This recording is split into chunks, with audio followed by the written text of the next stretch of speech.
রণতপুর নামক এক ছোট্ট গ্রামে রামু বসবাস করত। খুব গরিব ছিল এবং কঠোর পরিশ্রমও করত। রোজ সকালে উঠে গরুকে জাপ দেয়া, ঘাস কেটে এনে মাঠ থেকে গরুকে খেতে দেয়া, বাজারে ডাব বিক্রিতা করা সততার সাথে দিন যাপন করত।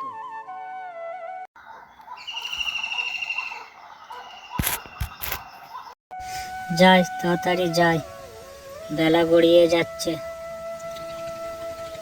ভোর হয়ে সকাল হয়ে গেল। চ রে গরু চ, তাড়াতাড়ি তোকে আমি বেঁধে দুটো ঘাস দিয়ে আমি বাজারে বেরোতে হবে, আবার ডাব বিক্রি করতে হবে। কত কাজ আমার, কাজ যেন ফুরোই না। এত পরিশ্রম করি তবুও আমার টানাটানি করে চলে, তা তো মানুষের হিংসেই।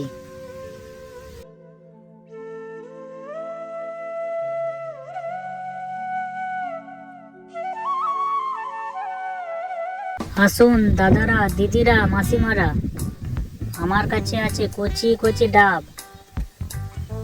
আসুন, টাটকা কচি তরতাজা টাটকা ডাব আছে, নিয়ে যান, নিয়ে যান, যত খুশি নিয়ে যান।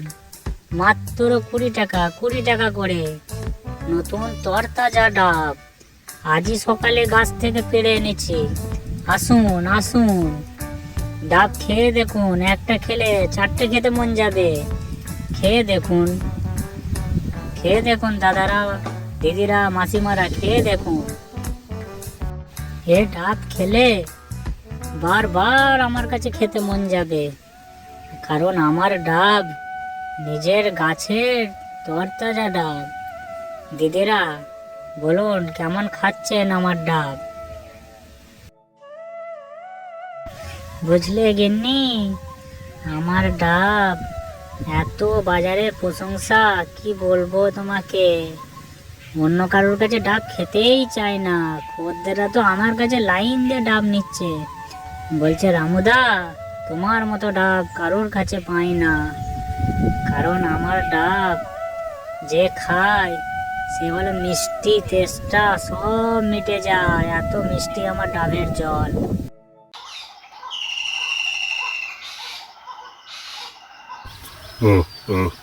খা মুরগিরা খা, ভালো করে তোরা খা রে, ভালো করে খা। তোরা বড় হলে বাজারে তো বিক্রি করতে হবে একটা একটা করে, খা। এই কি ওটা রামুর বউ আসছে না? এই এই যে বৌঠান, একটু এদিকে এসো, এদিকে এসো, আপনার সাথে একটু কথা আছে বৌঠান। হ্যাঁ বলুন দাদা, কি বলতে চাইছেন বলুন। ওই যে রামুকে কটা ডাব দিয়ে যেতে বলবেন তো। হ্যাঁ রামু ভাই, রামু ভাই, একটু এদিকে এসো না। তোমার তো খুব ভালোই ব্যাপার স্যাপার চলছে শুনছি গো, বাজারে তো খালি তোমারই প্রশংসাই প্রশংসা। তা ডাব বিক্রি করে তো ভালোই লাভ করছো দেখছি, তো জামাটা এখনো ফাটা ছিল পরছো কেন? তো ভালো জামা তো পরতে পারো, যে কথাই আছে না, কেন কেউ করে স্বভাবে আর কেউ করে অভাবে। তা রামু ভাই, স্বভাবটা ঝাড়ো না। রতন ভাই, আমি রোজানা রোজ খাই, সততার সাথে আমি দিন যাপন কাটাই, নতুন কাপড় চোপড় কোথা পাই বলো? রামু ভাই, তা আমাকে একটা ভালো ব্যবসার পদ্ধতি বলে দাও না। আমিও একটু করে কেমে খাই, জানোই তো বেকার আছি। যা করবে বন্ধু সততার সাথে রতন ভাই। বুঝলে ঘেন্নি, রামুর ভালোই ব্যবসা চলছে, বেটা ভালোই ইনকাম করছে, ডাব বিক্রি করছে, এদিকে গরুও পুষছে, ভালোই ওর চলছে, ভালো মন্দ খাওয়া দাওয়াও করছে শুনছি। আমাকেও কিছু একটা নতুন কিছু আইডিয়া মারতে হবে, কোন একটা ব্যবসা করতে হবে। কিছু ভাবো তো একটা ব্যবসার কথা। বলছি তুমি তো ভালো মাছ ধরতে পারো, তুমি তো মাছের ব্যবসা শুরু করতে পারো। তুমি ওই বাজারে রামুর পাশেই বসবে, রামুর ডাবের খদ্দেরগুলো তোমার কাছ থেকেই মাছ কিনবে। দেখো, যেমন ভাবা তেমনই কাজ। রতন বেরিয়ে পড়ল মাছ ধরতে নদীর জলে। এমনকি ও পাকা শিকারী, ভালো মাছ ধরতেও পারে।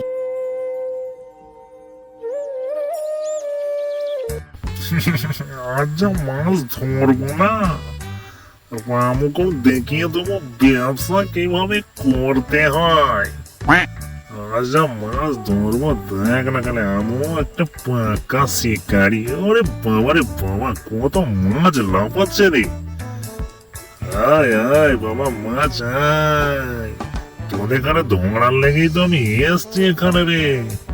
ধরে ভালো মোটা পয়সা আয় করবো।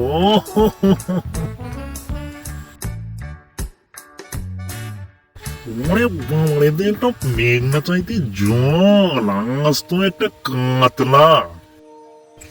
রতন চলল এবার বাজারে মাছ বিক্রি করতে। ঝুলিতে ভালোই রুই কাতলা ধরেছে।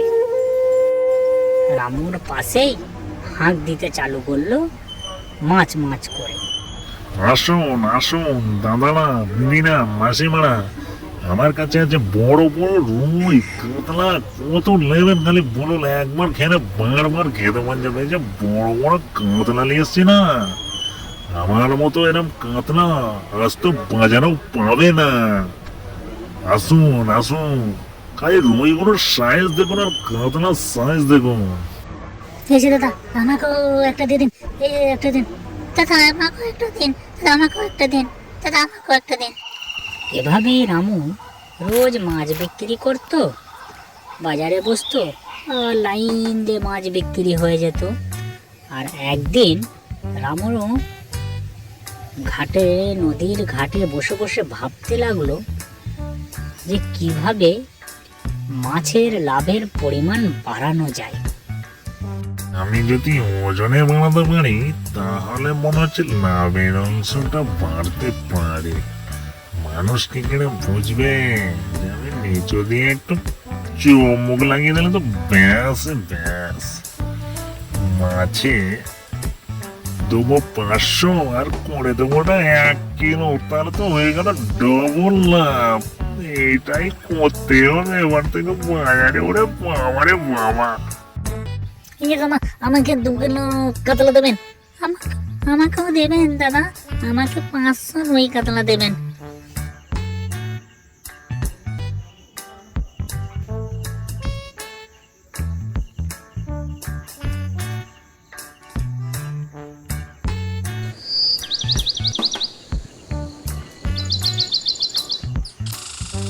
এই যে জমিদার মশাই, যে আমার কি সৌভাগ্য যে আপনি পায়ে হেঁটে আমার বাড়িতে এসেছেন। আসুন আসুন, আমার বাড়িতে আসুন। আরো তো না, আমি তোমার বাড়িতে বসতে আসিনি, আসলে আমার 100 কেজি মাছ লাগবে, দিতে পারবে তো? এই যে জমিদার মশাই, আপনার মাছটা এনে দিচ্ছি। এবার আমার পাওনা গন্ডাটা একটু দিয়ে দিলে খুব ভালো হতো জমিদার মশাই, একটু দিয়ে দেন। মারুন জমিদার মশাই, মারুন। ওই লোকটা এত বাজে, এত বাজে লোক, কি বলবো। মারো মারো মারো দাদা, মারো দাদা, মারো মারো দাদা, মারো আরো মারো। বাজে বাজে বাজে, 500 মাছ কিনেছে কালকে, 250 মাছ দিয়েছে। বাজেটাকে মারো। আমি 2 কাতলা নিয়ে গেছি। 2 কাতলার জন্য দেখি কিনা 1 কিলো কাতলা। এত বাজে লোক একটা, হ্যাঁ বাজে লোক, একেবারে অসৎ ব্যবসা করে। হ্যাঁ, অসৎ ব্যবসা করে সে কিনা মাছ আমাকে 2 কেজি বলে 1 কেজি দাম, 2 কেজির দাম নিয়েছে। মারো ওকে, তুমি মারো মারো, সময় মারো। হ্যাঁ হ্যাঁ দাদা, মারো ওকে, মারো দাদা, মারো। দেখি বাজারে অত হইচই, অত ভিড়, আর কাকেই বা মারছে ওভাবে বাজারে। যাই তো তাড়াতাড়ি পাঁচালি করে যায়, যে দেখি কাকে মারছে। এ কি, এসে দেখছে তো জমিদার মশাই রামুকে উত্তম পেদান পেদাচ্ছে। কি হয়েছে জমিদার মশাই, রতনকে ওভাবে মারছেন কেন? রতন আমার বন্ধু। কি বলছো রামু ভাই? এই অসৎ ব্যবসায়ী লোকটা কিনা তোমার বন্ধু? হ্যাঁ, জানো এ কি করেছে? এ মাছের মধ্যে ওজনে ফারাক করত, আর তাই একে উত্তম মাধ্যম দিচ্ছে। এ শুধু আমার সাথে না, সবার সাথে করেছে। কাল আমার 100 কেজি মাছেরও, মানে তাকে বলা হয় আর কি 100 কেজি মাছ, সেখানে নাকি 60 থেকে 65 কেজি মাছ দাঁড়িয়েছে। তা বলো রামু, এইরকম অসৎ লোককে কি ব্যবসা করতে বাজারে বসতে দেওয়া যায়? বলো, তুমি বলো। জমিদার মশাই, ওর জন্য আমি ক্ষমা চাইছি আপনার কাছ থেকে। হাজার হোক ও বন্ধু, আর একটা সুযোগ ওকে দেয়া হোক। এবার মনে হয় ও নিজেকে শুধরে নেবে। এবার ওকে একটা সুযোগ দিন জমিদার মশাই। খাস করে আমার বন্ধু ও। এবার হয়তো সৎ ব্যবসায়ীও না হবে।